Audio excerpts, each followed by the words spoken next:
मैं प्रोफेसर नरेश चंद्र गौतम, कुलपति, महात्मा गांधी चित्रकूट ग्रामोदय विश्वविद्यालय चित्रकूट, आज घोषित नई शिक्षा नीति पर अपने विचार आप सबके साथ साझा करते हुए अत्यंत प्रसन्नता का अनुभव कर रहा हूँ। मेरा विचार है कि नई शिक्षा नीति आत्मनिर्भर भारत हेतु भारत सरकार की एक अभिनव पहल है और नई शिक्षा नीति के युगांतरकारी प्रावधान आने वाले समय में भारत की शिक्षा की दशा और दिशा को बदल देंगे।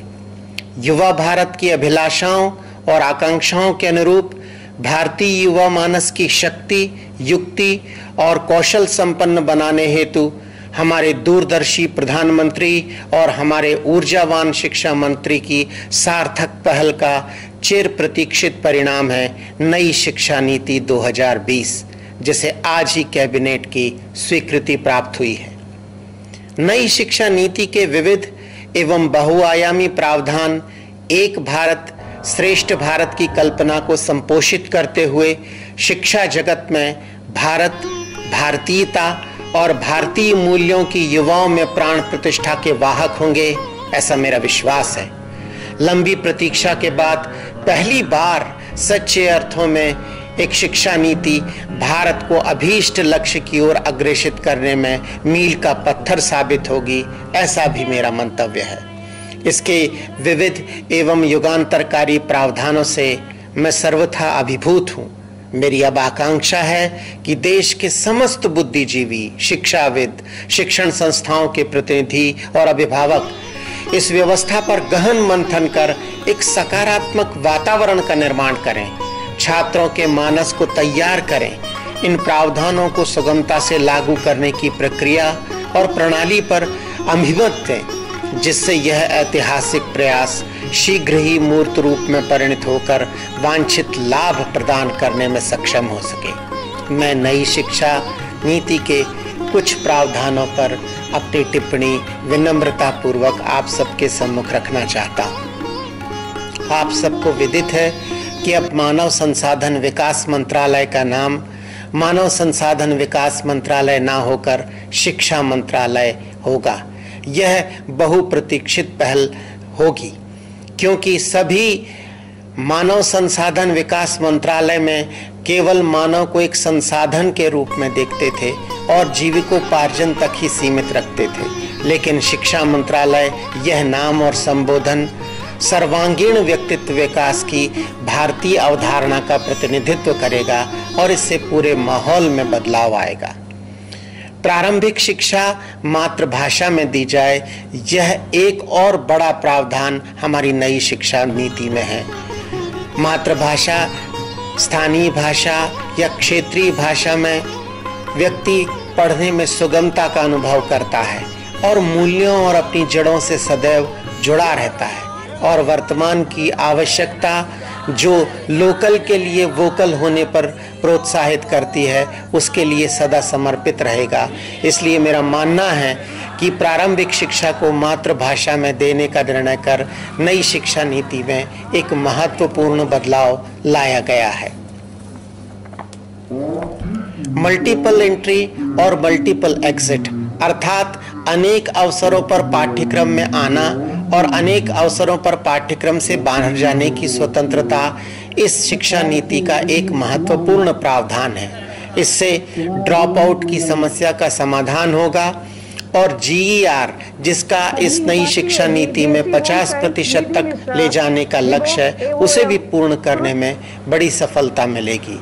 नई शिक्षा नीति में 1 वर्ष पूर्ण करने पर सर्टिफिकेट, 2 वर्ष पूर्ण करने पर डिप्लोमा, 3 वर्ष पूर्ण करने पर डिग्री और 4 वर्ष पूर्ण करने पर डिग्री, वह भी शोध उपाधि सहित प्रदान की जाएगी। यह बहुत ही महत्वपूर्ण निर्णय है और इससे अनावश्यक भीड़ को उच्च शिक्षा और शोध की ओर जाने से रोका जा सकेगा और व्यक्ति को कौशल आधारित शिक्षा से जोड़ने का भी महत्वपूर्ण आयाम इसमें जुड़ सकेगा। नया फार्मूला 5 धन 3 धन 3 धन 4 का है, जो 10 धन 2 धन 3 के फार्मूले को प्रतिस्थापित करेगा। 5 धन 3 धन 3 धन 4 का फार्मूला यह बताता है कि प्रारंभिक 5 वर्ष, जिसमें 3 वर्ष प्री प्राइमरी के शामिल हैं, वह मातृभाषा में होंगे और इसमें विद्यार्थी के तार्किक और बौद्धिक ज्ञान क्षमता को बढ़ाने में महत्वपूर्ण निवेश किया जाएगा। बाद के 3 वर्षों में उसे कंप्यूटर कौशल, उसके बाद के 3 वर्षों में उसे व्यावसायिक शिक्षा और इंटर्नशिप का एक्सपोजर, और अंत के 4 वर्षों में उसे स्नातक स्तर की शिक्षा और शोध के बारे में विशेषीकृत ज्ञान प्रदान कर उसकी दिशाओं का निर्धारण किया जाएगा। हमारी शिक्षा प्रणाली प्रारंभ से ही 3-4 प्रमुख धाराओं में बटी हुई थी, जिसमें कला, प्रबंधन, वाणिज्य और विज्ञान प्रमुख थे। अब इन शैक्षणिक धाराओं से विद्यार्थियों को मुक्ति प्राप्त होगी और विद्यार्थी अपने मन के विषयों का अध्ययन कर सकेंगे और इस प्रकार के परंपरागत प्रकोष्ठ प्रणाली से सब निजात पा सकेंगे। अब एक इंजीनियरिंग का विद्यार्थी इतिहास विषय पढ़ सकता है, एक प्रबंधन का विद्यार्थी संगीत विषय पढ़ सकता है और एक विज्ञान का विद्यार्थी भी अपना मनचाहा विषय जो कला संवर्ग से है ले सकता है। यह भी नई शिक्षा नीति का एक महत्वपूर्ण पहलू है। मूल्यांकन सदैव से ही शिक्षा प्रणाली की गुणवत्ता का एक आधारभूत तत्व है।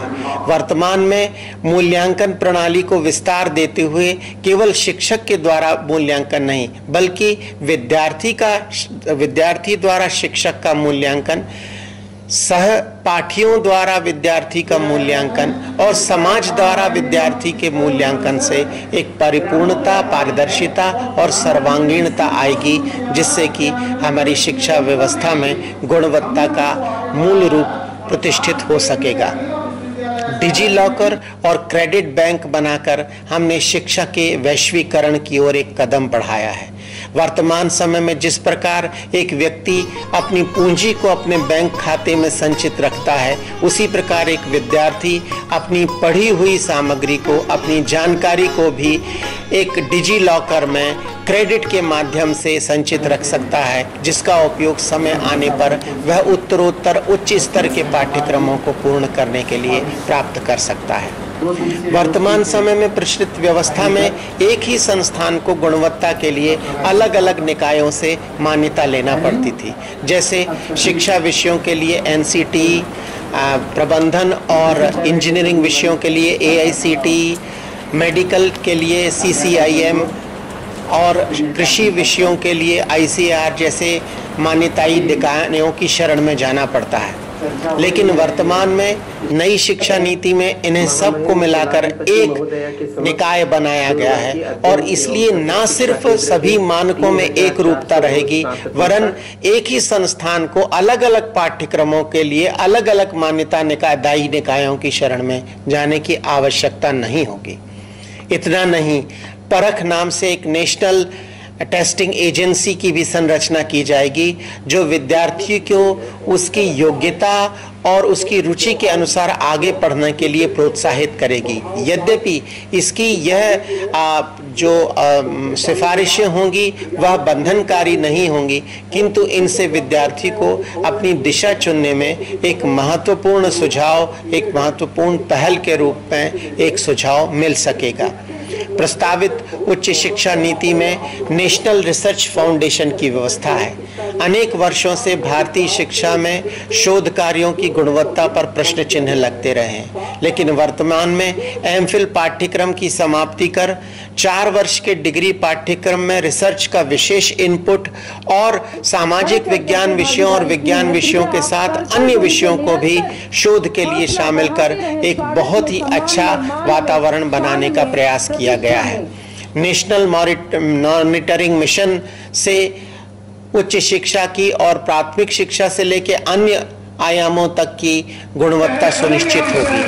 4 साल का डिग्री प्रोग्राम अब एक विशेष प्रोग्राम होगा, जिसमें केवल वे ही विद्यार्थी जाएंगे जो आगे उच्च शिक्षा के क्षेत्र में अपना भविष्य बनाना चाहते हैं।